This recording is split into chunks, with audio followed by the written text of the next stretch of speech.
Hi friends, welcome to ഷലോനീസ് ലാസ് kitchen. 2022 പുതിയ വീഡിയോയിലേക്ക് സ്വാഗതം. നമ്മുടെ ഇന്നത്തെ ഡിഷ് കണവയും കാടമുട്ടയുമാണ്. എങ്ങനെ ചെയ്യുന്നതെന്ന് നോക്കാം. നമുക്കിത് രണ്ടും വേകാൻ വയ്ക്കാം. കണവ വേവാൻ വേണ്ടിയിട്ട് നമുക്ക് ചട്ടിയിലോട്ട് കണവ ഇട്ട് കൊടുക്കാം. വേകാനായി കുറച്ച് വെള്ളം ചേർത്ത് കൊടുക്കാം. കണവയെ അവിച്ചെടുക്കണം, കാടമുട്ടയെ അവിച്ചെടുക്കണം. നമുക്ക് കണവ അടച്ചു വെച്ച് വേവിക്കാം. ആവശ്യമായ ഇൻഗ്രീഡിയൻസ് നോക്കാം. ഉണക്കമുളക്, ഒരു തക്കാളി, 3 സവാള, ഇഞ്ചി, പച്ചമുളക്, മല്ലിയില. മുളക് അവിച്ചെടുക്കാനേ നമുക്ക് വെള്ളത്തിലോട്ട് ചേർത്ത് കൊടുക്കാം.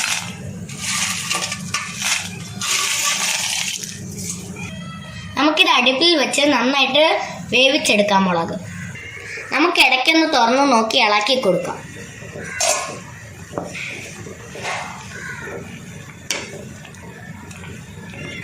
ഇനിയും വേകാനുണ്ട്. നമുക്കിത് അടച്ചു വെക്കാം. മുളക് അവിച്ചെടുത്തിരിക്കുന്നു. നമുക്കിനി വെള്ളം ഊറ്റിയെടുക്കാം. കണവ വെന്തിരിക്കുന്നു. നമുക്കിതിൻ്റെ വെള്ളം ഊറ്റിയെടുക്കാം. സവാള വശക്കി എടുക്കാനേ നമുക്കൊരു പാൻ അടുപ്പിൽ വയ്ക്കാം. നമ്മൾ കണവയുടെ വെള്ളം ഊറ്റിയെടുത്തിട്ടുണ്ട്. പാൻ ചൂടായിരിക്കും. നമുക്ക് കുറച്ച് എണ്ണ ചേർത്ത് കൊടുക്കാം. ചൂടായിരിക്കും. നമുക്ക് ഇഞ്ചിയും വെളുത്തുള്ളിയും ചേർത്ത് കൊടുക്കാം. നമുക്കിത് മിക്സ് ചെയ്ത് കൊടുക്കാം. കുറച്ച് കരിവേപ്പില ചേർത്ത് കൊടുക്കാം. വെട്ടി വെച്ച് സവാള ചേർത്ത് കൊടുക്കാം. നമുക്കിത് മിക്സ് ചെയ്ത് കൊടുക്കാം. മുട്ട വെന്തിരിക്കുന്നു. നമുക്കിത് ഉരിച്ചെടുക്കാം. നമുക്കൊരു തക്കാളി ചേർത്ത് കൊടുക്കാം.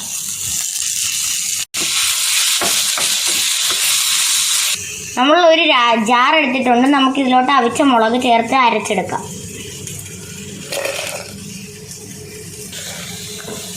ഇതിങ്ങനെ എടുത്താൽ മതി. ഇതൊന്ന് തണുത്ത് കിട്ടാനേ നമുക്കൊന്ന് വെയിറ്റ് ചെയ്യാം. തണുത്തിരിക്കുന്നു. നമുക്കിത് മുളകിലോട്ട് ചേർത്ത് അരച്ചെടുക്കാം.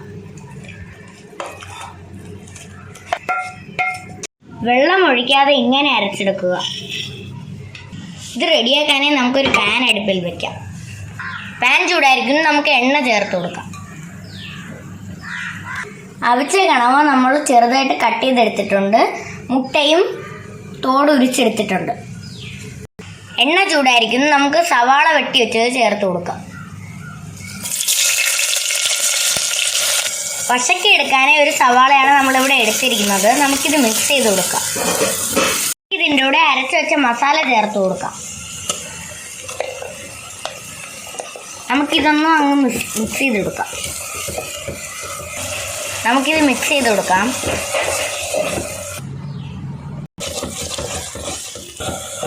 ഇത് ബ്രൗൺ കളർ ആവുന്നവരെ നമ്മൾ വെയിറ്റ് ചെയ്യണം. അതിനെ കുറച്ച് സമയം വരെ വെയിറ്റ് ചെയ്യണം. ആവശ്യത്തിന് ഉപ്പ് ചേർത്ത് കൊടുക്കാം. മുളക് ബ്രൗൺ കളറായിരിക്കും. നമുക്കിതിലോട്ട് കണവ ചേർത്ത് കൊടുക്കാം. നമുക്കിത് മിക്സ് ചെയ്ത് കൊടുക്കാം. ജാറ് കഴുകിയ വെള്ളം നമുക്കിതിലോട്ട് ഒഴിച്ചു കൊടുക്കാം. നമുക്കിത് മിക്സ് ചെയ്ത് കൊടുക്കാം.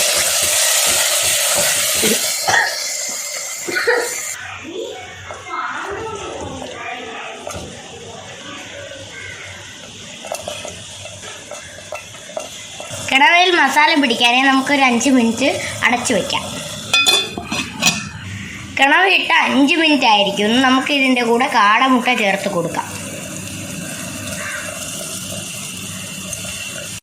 നമുക്കിത് പൊടിയാതെ മിക്സ് ചെയ്ത് കൊടുക്കാം. നിങ്ങൾക്ക് ഗ്രേവി വേണമെങ്കിൽ വെള്ളം ഒഴിച്ചെടുക്കാം. പുരട്ടിയെടുക്കണമെങ്കിൽ ഇങ്ങനെ എടുത്താൽ മതി. 1/2 ഗ്ലാസ് വെള്ളം ചേർക്കുന്നുണ്ട് കാടമുട്ടയിൽ മസാല പിടിക്കാനായി. നമുക്കിത് മിക്സ് ചെയ്ത് കൊടുക്കാം. ഇത് വീണ്ടും ഒരു 5 മിനിറ്റ് അടച്ചു വയ്ക്കാം. കാടമുട്ട ഇട്ട് 5 മിനിറ്റ് ആയിരിക്കുന്നു. ഇത് റെഡി ആയിട്ടുണ്ട്. നമുക്ക് മല്ലിയിലിട്ട് ഇറക്കാം.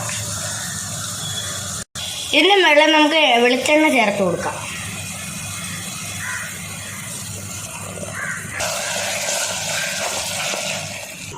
കണവ കാടമുട്ട പുരട്ടിയത് റെഡിയായിരിക്കുന്നു. എല്ലാവരും വീട്ടിൽ ട്രൈ ചെയ്ത് നോക്കുക. ലൈക്ക് ചെയ്യുക, ഷെയർ ചെയ്യുക, സബ്സ്ക്രൈബ് ചെയ്യുക, കമൻറ്റ് ചെയ്യുക.